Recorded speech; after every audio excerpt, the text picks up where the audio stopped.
கோவிலில் செருப்பு தொலைவது நல்லதா கெட்டதா தெரியுமா?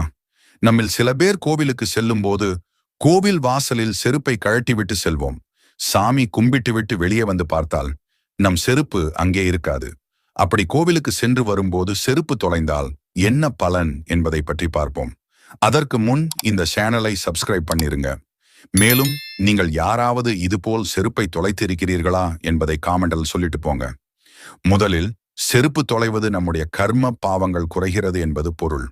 கோவிலில் செருப்பு தொலைவது உங்களது வாழ்க்கையில் இருந்த கர்மா பாவம் எல்லாம் அங்கேயே தொலைந்து போவதற்கு சமம்.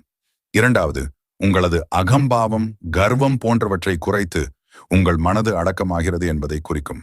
மூன்றாவது, இத்தகைய தெய்வீக இடங்களில் செருப்பு தொலைந்தால் உங்கள் வாழ்க்கையில் புதிய தொடக்கம் நிகழப்போகிறது என்பதற்கான அறிகுறியாகும்.